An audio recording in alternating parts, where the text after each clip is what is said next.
Hola guys and girls, and welcome to week 12 of the GBA, the last match of our season. There we go. We are up against the Pittsburgh Pirattatas, coached by none other than Tup, and this game is basically about nothing than our honor. It's for me about honor because I want to go at least 6-6 through the season. Don't want to have a losing record, of course, and Tup, of course, wants to have at least one win going to the season. He don't want to be the record, having the record of going winless through a GBA season. He would actually be the first one to do that. So, yeah, both still, it doesn't matter for anything in the standings. The only thing that's on the line are our honor as men. So, yeah, still a very important match, in my opinion, at least, if it's about that. But, yeah, before we go into the whole team preview thing and all this good stuff, the usual shoutouts at the beginning of the match. Of course, shout out to Berk for joining this team here for me. His links will be in the description. He doesn't have a channel anymore, so I still link that there, but he told me instead of plugging his channel, I should plug his cute looking capabilities. So yeah, Berk, you're a cute dude. Girls, check out Berk, he has a cute butt. Then other than that, we got of course Blue Rogue, the guy who joined my team last week. Now he recorded this match for me, so shoutouts to him as well, because like you probably know, through 11 weeks now, I do not have a capture card on my own. I have to rely on friends to capture card these matches for me, so I can post narrate them here for you. But yeah, that's enough for the shoutouts. Now going on to team preview. If you want to know more about my team, or the detail what it's about, what happened in the last match we played, because if you don't know, this is a rematch. We already battled me and Tup, in which I won. So yeah, if you want to know more about my team in detail, definitely check out the team builder. Link for that is in the description.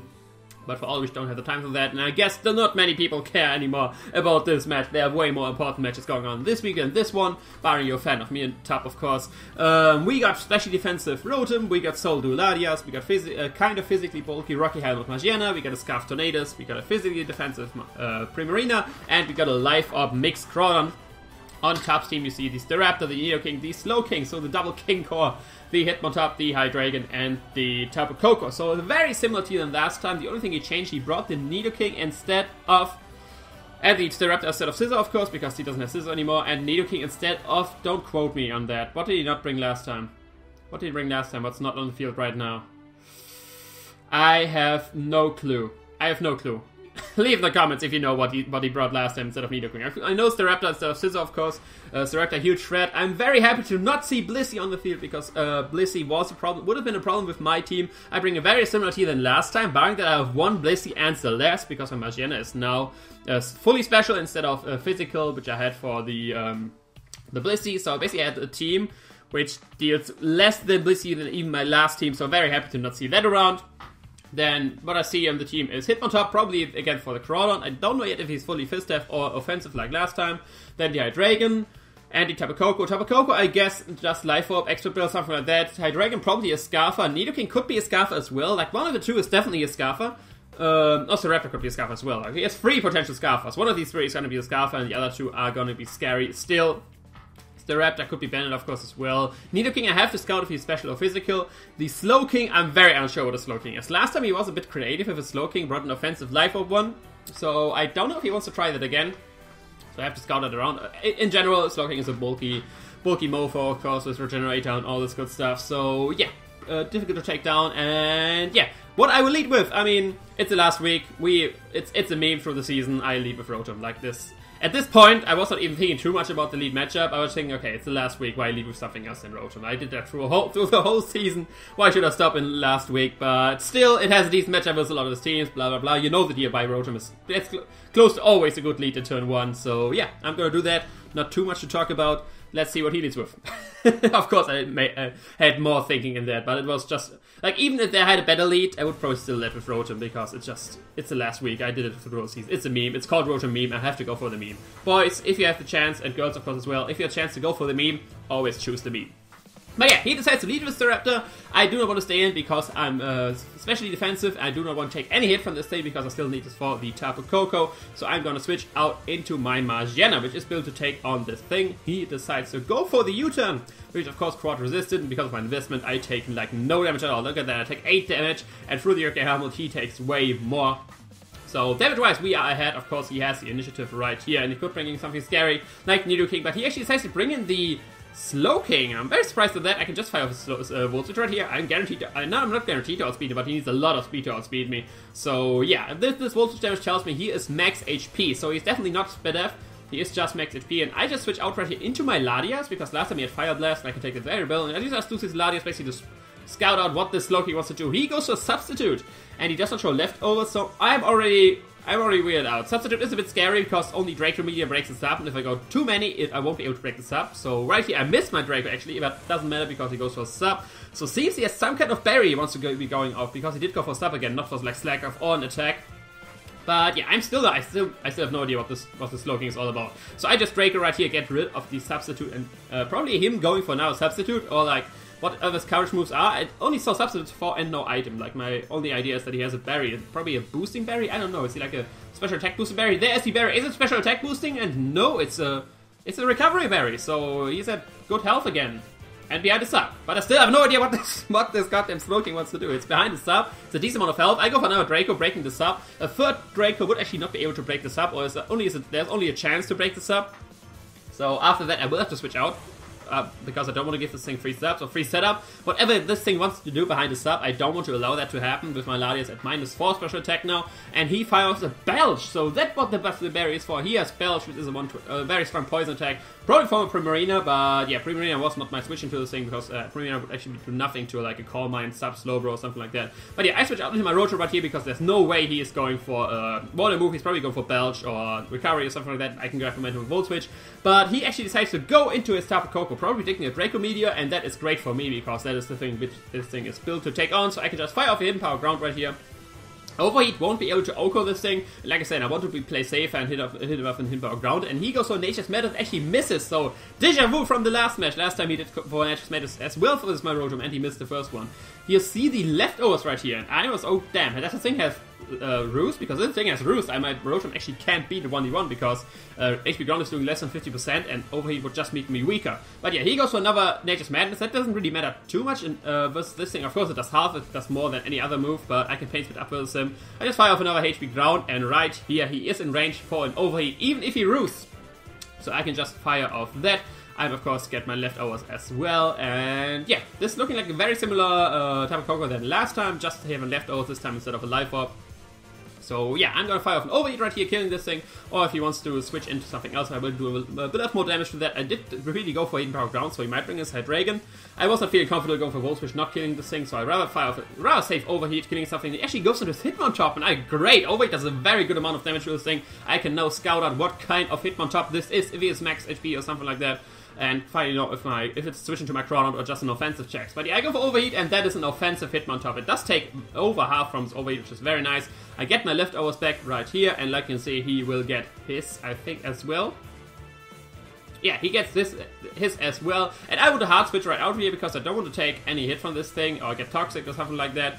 So I hard switch actually out right here, because if he's fully offensive, he could actually outspeed me. I did not notice the leftover turn right there, so actually I could have just gone for a Volt Switch right here. But yeah, I just hard switch into my Latias, predicting the Fighting Attack or something like that. But he actually goes for the Toxic, probably predicting my Switch, or just wanting to Toxic my Rotom. Both is fine, because I have my Latias in, and him having Hitmontop in, and maybe me predicting, like, it's a 50-50 right here. Do I go for the Psychic, obvious Psychic attack, and he goes into his, what you call it, Hydreigon is immune, or do I go to my Draco, which is rather safe as well, and he goes into his Tapu Koko to being immune to that. So he's immunity to both my stabs, so I decided just to take the safe route and recover right here.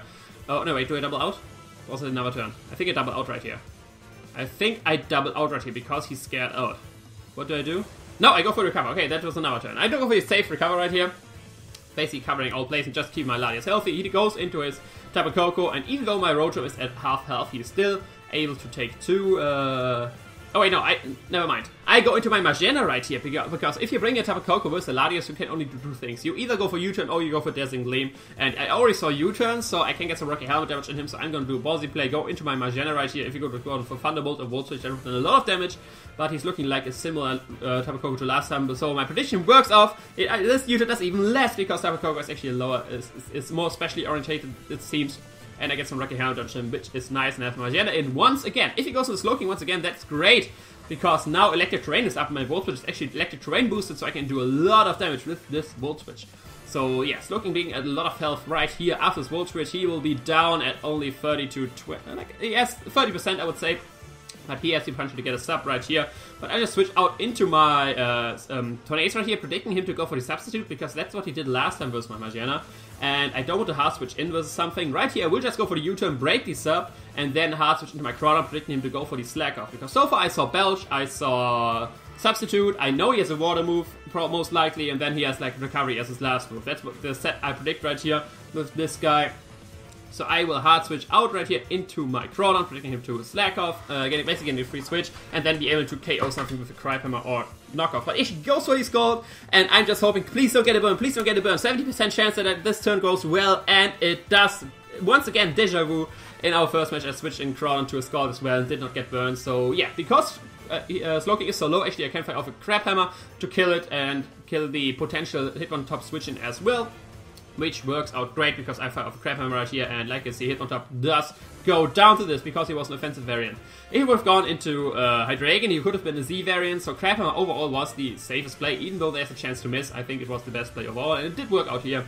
So right here, he does go into his Staraptor, and because he's way too healthy to die from Aqua Jet, especially since I'm at -1. So I just switch out right here into my Magiana. From the damage with the Magiana, I could by the way tell that he's not banded. He is jolly with no boosting item for his U-turn, so it's no bug plate or something like that. He goes for the Close Combat right here, which won't be able to 2-hit KO me because he's not choice banded element. And he gets some more regular helmet damage on right here. And right here I decide to go for the Flash Cannon instead of the Volt Switch, because I did go for Volt Switch now a lot of times, and I don't want him getting a free switch into his Nidoking, because looking at the team structure, Nidoking is the biggest threat he has versus my team. So I don't want to allow this thing a free switch in, and it would of course kill the Staraptor as well. Doesn't matter what he goes for right here. And yes, Staraptor goes down, which is great. Now Magiana is not, I don't need my Magiana as talking is very difficult for me today. But yeah, Magiana is not as important anymore. I of course get my Solar Boost right here. So yeah, hoping he would go into Slowking once again, but no. This time he makes a more offensive switch and goes into his Tapu Koko. And yeah, here's the point. My Rotom Heat, even though it's at half health, it can still take 2 Thunderbolts, so I'm just gonna switch into that. Not fearing what this Tapu Koko wants to do. He would have to go for Thunderbolt or Volt Switch. He probably doesn't have Volt Switch because he had U-turn, so I don't expect him to go for that. And he does go for the Thunderbolt, so yeah. My Rotom gets a bit weakened. And right here I decide to go for an Overheat once again. Because even though he isn't hidden power ground range, I don't want to give Hydreigon a free switch in, and it does more damage to like stuff like the Nidoking if there's a switch in. It does basically more damage to anything barring the Slowking. And I don't think he would switch in Slowking versus my Rotom, because after hidden power ground, which is the most likely play, I can just kill him with a Volt Switch. So yeah, that's where he goes for U-turn right here, gets a little chip damage on me, of course switching out right here, and yeah, let's see what will take this Overheat, and it is Pop-Tart the Slowking actually, so I don't know if he predicted me to go for Overheat and for hidden power ground, but this was a very suspicious play for me, and that's why I will pause it right here. There's only one reason you switch in the Slowking into a Rotom Heat, and that is why, because he wants to bait me to go for the Volt Switch. He wants to have a free switch into his Nidoking, so that's why I'm not Volt Switching right here. What did he kill this thing from this range, even at -2? I'm going to hard switch right here into my Latias, predicting the Nidoking to come in, because that was in my head the only reason you would switch in Slowking right here. You get Regenerator, you get a free switch into his Nidoking, but yeah, he doesn't. He just sacked his Slowking and go for Scald. So yeah, doesn't matter. It's not too bad, because Latias of course does not matter. The Scald, it doesn't matter, but it's not doing too much. And I can just fire off a Psyshock right here. This time trying to predict the Tapu Koko incoming, because that's what he did last time at my Latias in. He did switch in his Tapu Koko, predicting the Draco Meteor, but no, he just stays in and goes for another Belch. Gets some damage on me. And yeah, it seems he doesn't have recovery. He just refuses to go for recovery. And yeah, spoilers after the match. We talked, of course, about the match, and he doesn't have recovery. So that's a no slack off Slowking. I switch out right here into my Magiana because I don't want my Latias dying. I still want to play for as high as the range as possible. I do a kind of a play in the Belch right here, because I couldn't recover on this thing, because if I tried to recover with toxic damage and Belch damage, that wouldn't work out. And I don't want to have my Latias in, allowing basically baiting. Oh, I don't just want to have my Latias in, because it would. I think it would die to toxic damage right here. Or I just want to make a play. That could be the case as well. That's the kind of thing I sometimes want to do, especially in a game which doesn't matter as much, barring just getting the win. So I get now Solar Boost. Magiana gets a kill, and there is the Tapu Koko incoming. And now I decide to just sack my Magiana, because Rotom is not in, will die for Thunderbolt, and Magiana's main job was to kill the Staraptor, which already happened. So yeah, Magiana getting 2 kills, now going down. he has, of course, his Director in. I can just go into my Crawdon, fire off an Aqua Jet, because the only switching he has to an Aqua Jet is his Hydreigon. And to a Hydreigon, I have a very nice switch into my Primarina still, so I'm not too worried about that. But yeah, the game is far from over. Like, his three biggest threats are still alive. The Hydreigon, the Tapu Koko, and the Nidoking. So I still have to vary about how to win this match. I go for Aqua Jet, he stays in right here, which is very nice. Because if he would have gone for Hydreigon for U-turn then, on my Primarina switch, and he couldn't got momentum, and yeah, the game was far from over here. But yeah, he goes into Hydreigon. Of course, don't want to stay in. I still want to keep my Crawdon for the Nidoking. I switch in my Primarina right here because that's like the best switch into this Hydreigon ever I have on my team. That's the reason it's here for. Like I say, he decides to go for the Dragon Pulse, which I'm of course immune to right here. Right here, I'm gonna predict the Nidoking to come in and go for a Scald, but he actually stays in going for the Earth Power. First off, showing on that he's not Scarf, and runs damage, like I can see, he's not Life Orb. But yeah, I want to predict him to go for Nidoking right here, because if he wants to have any chance of coming back into the game, he has to make plays like this, like getting a Nidoking in on a Moonblast, which of course wouldn't do too much because it's resisted and all this good stuff. But yeah, he decides to stay in this Hydreigon, and I just go for Moonblast to kill it off, and then it's...